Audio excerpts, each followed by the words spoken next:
नमस्कार मित्रों, संगम परिवार में आपका हार्दिक स्वागत है। मैं शैलेंद्र आज फिर एक नई कक्षा के साथ आपके बीच उपस्थित हुआ हूँ। दोस्तों, इस चैनल पर हम मध्य प्रदेश शिक्षक भर्ती वर्ग 2 की परीक्षा की तैयारी कर रहे हैं, जिसके अंतर्गत हम प्रतिदिन एक नई प्रश्नोत्तरी और नए विषय के साथ उपस्थित होते हैं। दोस्तों, आपने हमारी वीडियो देखी होंगी जो आपके इस परीक्षा के लिए लाभकारी होंगी।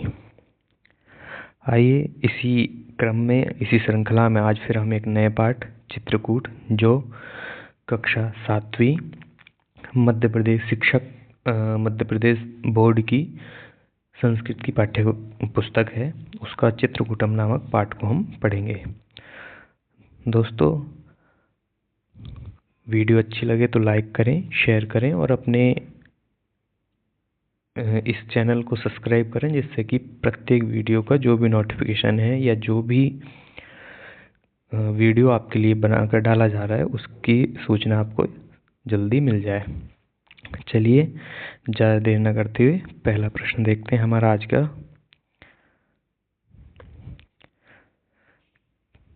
चित्रकूटम कस्मिन् मंडले अस्ति, है ना। दोस्तों, मैं प्रतिदिन बोलता हूँ कि जब भी आप प्रश्नोत्तरी करने आए या ये प्रश्नोत्तरी जब भी आप वीडियो देखें, वीडियो से पहले इसके जो थंबनेल में लिखा हुआ है पाठ, उस पाठ को पहले पढ़ के आए या जो भी लिखा हुआ है, क्योंकि मूल पढ़ने के बाद ही प्रश्नोत्तरी का लाभ है, क्योंकि आपको पढ़ करके उन स्थानों का पता लग जाता है जहाँ से प्रश्न बन सकता है ना। चलिए, तो चित्रकूटम कस्मिन् मंडले अस्ति, टीकमगढ़ मंडले अस्ति किम, रीवा मंडले अस्ति, सतना मंडले अस्ति, पन्ना मंडले। दोस्तों, टीकमगढ़ के बारे में हमने कल पढ़ा था कि जो ओरछा नगर है, अहम ओरछा अस्मि जो पार्ट है, वहाँ पर ओरछा जो नगर है वो टीकमगढ़ मंडल में है। रीवा मंडल सतना मंडल के करीब में है और पन्ना मंडल भी सतना मंडल के तुरंत, ये पड़ोसी जिले हैं। हाँ, जो चित्रकूट है वो हमारा सतना मंडल में है और टीकमगढ़ में क्या है, ओरछा। चलिए अगला प्रश्न देखते हैं। सहयोगे का विभक्ति भवति। देखिए, विभक्ति दो प्रकार की होती है, एक कारक विभक्ति और एक उपपद विभक्ति। तो जो उपपद विभक्ति हैं वो अलग अलग उपपदों के माध्यम से लगती हैं, योजित होती हैं। ऐसे ही सह एक उपपद है, इसके साथ कौन सी विभक्ति का प्रयोग होगा? क्या द्वितीय विभक्ति लगेगी, क्या चतुर्थी लगेगी, या तृतीय लगेगी, या पंचमी लगेगी?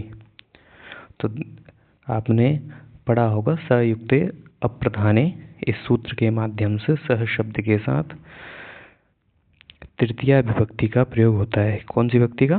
तृतीय विभक्ति, सहयुक्ते प्रधाने। ठीक है, चलिए अगला प्रश्न देखते हैं। तो इस प्रश्न का जो उत्तर है इस विकल्प संख्या ग। ठीक है, चलिए अगला प्रश्न देखते हैं। श्रीरामः कति वर्षाणि निवासं कृतवान् चित्रकूटे। यहाँ पर एक शब्द और जोड़ लीजिए, चित्रकूटे।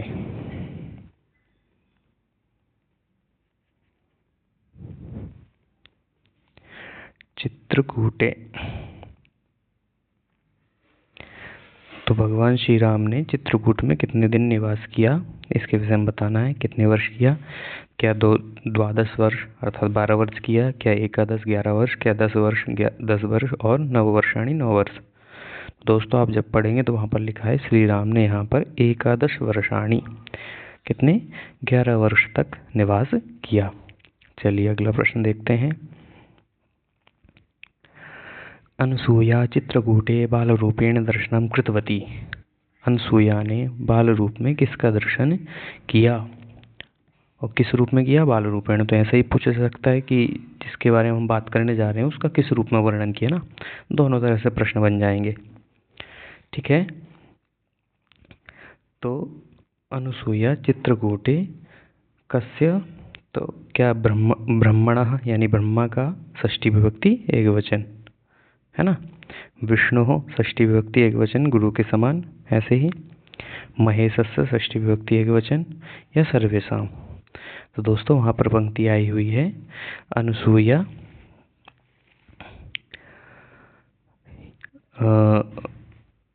साक्षात् दर्शनम ब्रह्मा विष्णु महेशानां बालरूपे दर्शनम कृतवती। तो इस प्रश्न का जो उत्तर होगा वो होगा सर्वेशाम, सभी का, अर्थात ब्रह्मा जी का भी, विष्णु का भी और महेश का भी, ठीक है, भगवान शंकर का।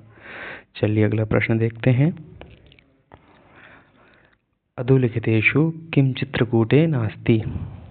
दोस्तों यदि वीडियो अच्छा लगा हो, आपके काम का हो, आपको हेल्पफुल हो, तो आप इस वीडियो को लाइक करें, दोस्तों के साथ शेयर करें और चैनल को सब्सक्राइब करें और बेल आइकन के बटन को अवश्य दबाएं, जिससे कि आपको प्रत्येक वीडियो की या जो भी कंटेंट आपके काम का है वो समय पर उपलब्ध हो और आपको उसकी सूचना भी मिले, है ना।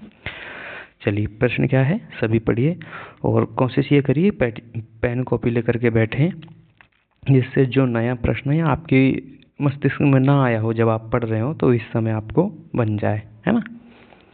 और ये भी दिमाग लगाएं, ये भी पता करें कि जो 15-10 प्रश्न जो भी मैं करा रहा हूँ व्याख्यात्मक हल के साथ, उनमें से आप कितने कर पा रहे हैं ना। चलिए, अधोलिखितेषु किम चित्रकूटे नास्ति। ये जो 4 स्थान दिए हैं, इनमें से चित्रकूट में कौन सा नहीं है। क्या रामघट्टः नहीं है, क्या अनसूया आश्रम नहीं है, क्या स्फटिकशिला नहीं है, क्या राजाराम मंदिरम नास्ति नहीं है। तो दोस्तों कल की कक्षा में हमने पढ़ा था राजाराम मंदिरम अर्थात अहम ऊर्जास्मि। ये जो मंदिर है ये कहाँ पर था, वेत्रवती नदी के तट पर। वहीं पर एक दुर्ग भी था जिसमें एक मंदिर था, चतुर्धाम मंदिरम। और राजाराम मंदिर में किस किस की मूर्ति थी, राम, लक्ष्मण और सीता, इन तीनों की मूर्तियां, प्रतिमाएं कहाँ पे थी, इस राजाराम मंदिर में। रामघट्ट इसी में आया है, आगे इसके बारे में और पढ़ेंगे हम। जो रामघाट ये क्यों है ना। अनसूया आश्रम, इसी आश्रम में अनसूया ने, अत्रि आदि ऋषि मुनियों ने यहीं पर तपस्या की, साधना की, है ना। स्फटिक शिला क्या है, इस पर स्फटिक शिला पर माता जानकी बैठती थी और यहीं पर इसी स्थान पर एक काक रूप में कौन, जयंत नाम का एक कोई कौवा था, वो माता सीता के पैर में चंचू प्रहार करता है, ऐसा वर्णन मिलता है। क्या नाम था उसका, जयंत, है ना। बाकी इस प्रश्न का जो उत्तर है वो है घ, राजाराम मंदिरम, क्योंकि ये तीनों चित्रकूट में ही हैं और ये नहीं है, इसलिए इस प्रश्न का जो उत्तर है वो घ। चलिए अगला प्रश्न देखिए। रामघट्टः कस्याः नदे अस्ति, कस्याः तटे अस्ति, किसके तट पर है। क्या वेत्रवत्याः तटे, वेत्रवती के तट पर है, क्या मंदाकिन्याः अथवा रेवायाः अथवा जामिन्याः। तो किन चारों नदियों के में से किस तट पर रामघट्ट है, रामघाट कहाँ पर है। तो वेत्रवती के नदी पर हमने कल पढ़ा था एक दुर्ग है, दूसरा राम राजा मंदिरम, ठीक है। रेवायाः, रेवा किसका परिणाम है, नर्मदा का, नर्मदा के नदी पर तो ओमकारेश्वरम है ना। होशंगाबाद नगरम अस्ति, बहुत सारे नगर इसके बाद जामिन्याः, जामिनी का वर्णनामिका मिला अहम ऊर्जास्मि, 4 नदियां थी वहाँ पर, दसान, जामिनी, वेत्रवती और जतारा, ठीक है। इसके बाद इस प्रश्न का जो उत्तर है कि रामघाट कहाँ है, वो है मंदाकिन्याः, मंदाकिनी नदी के तट पर या मंदाकिनी नदी के किनारे पर रामघाट अस्ति। अगला प्रश्न देखते हैं दोस्तों। रामघट्टस्य वातावरणम केन गुंजायितम भवति। रामघाट का जो वातावरण है वो किस चीज़ से गुंजायित होता है। क्या शंखनाद से, घंटानाद से, मंत्रोच्चारण से या जयकारेण, जो जयकारे लगाते हैं उनसे। दोस्तों ये चारों जो विकल्प हैं ये चारों हो सकते हैं घाट पर, परंतु जब हम मूल पुस्तक पढ़ेंगे तो हमें पता लगेगा इस प्रश्न का सही उत्तर क्या है, ग, मंत्रोच्चारण है ना। वहाँ सुबह से लेकर शाम तक सूर्योदय से लेकर सूर्यास्त तक मंत्रोच्चारण होता है, उससे पूरा वातावरण गुंजायमान होता है। चलिए दोस्तों, अगला प्रश्न देखिए, यात्रिभिः आनंदः लभ्यते अस्मिन् किं वाच्यम। इस वाक्य में कौन सा वाच्य है? क्या कर्तृवाच्य है, कर्मवाच्य है, भाववाच्य है? यह एतेषु न समीचीनम। दोस्तों, कर्तृवाच्य में कर्ता प्रधान, कर्मवाच्य में कर्म प्रधान और भाववाच्य में क्रिया, है ना। तो अब भाववाच्य तो यहाँ हो ही नहीं सकता। क्यों नहीं हो सकता? क्योंकि कर्म बीच में दे दिया गया है। दूसरा, यहाँ पर कर्मवाच्य कर्तृवाच्य भी नहीं हो सकता क्योंकि कर्ता में प्रथमा नहीं है। तीसरा, कर्मवाच्य क्योंकि कर्मवाच्य में क्या होता है, जो कर्ता होता है उसमें प्रथमा विभक्ति की न होकर के तृतीया विभक्ति होती है। जैसे यात्री भी, जो यात्रा करने वाले क्या प्राप्त करते हैं? आनंद लभ्यते। तो इस प्रश्न का सही विकल्प क्या होगा, सही उत्तर क्या होगा? कर्मवाच्य। चलिए अगला प्रश्न देखते हैं। किम स्थलम हरितिमाच्छादितम अस्ति। पहले तो ये स्थल देखिए, गुप्त गोदावरी, ये भी चित्रकूट में मिलता है। हनुमान धारा भी है, कामदगिरी भी है और जानकी कुंडम भी है। गुप्त गोदावरी जो है वो चित्रकूट के पास में ही है। और कितनी दूर है? ये भी 5 क्रोश से दूर। 5 कितनी दूर है? 5 क्रोश पर, है ना। दूसरा, हनुमान धारा। हनुमान धारा के विषय में है कि जब भगवान महावीर हनुमान जी लंका दहन करके आए थे, तो उस समय जो उस भीषण गर्मी से बचने के लिए भगवान राम की आज्ञा से ये हनुमान धारा के पास जाते हैं, जहाँ इनको शीतलता प्राप्त होती है। फिर कामदगिरी, कामदगिरी के विषय में भी हमने पढ़ा है ना। कामदगिरी में क्या क्या है कि यहाँ पर एक तो इस प्रश्न का उत्तर भी यहीं पर है कि कामदगिरी हरी तिमारदा, चारों तरफ हरियाली छाई हुई है। यहाँ पर भगवान राम के चरण चिन्हों का पूजन किया जाता है। और ऐसा भी आता है कि यहाँ पर ही भगवान राम को उनके भाई भरत और अयोध्यावासी लोग वापस करने के लिए आए थे, अर्थात अयोध्या जाने के लिए बोलने के लिए आए थे।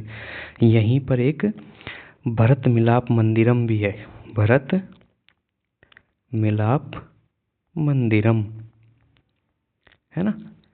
तो ये भी प्रश्न पूछा जा सकता है कि भरत मिलाप मंदिरम कुत्र अस्ति, तो कामदगिरे अस्तु, कामदगिरौ सॉरी।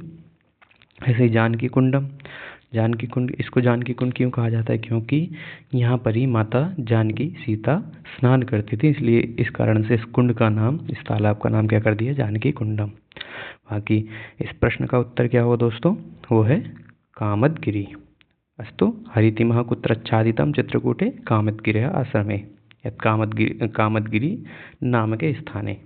अस्तु, चलिए अगला प्रश्न देखते हैं। आनेतुम प्रकृति प्रत्ययम किमस्ति।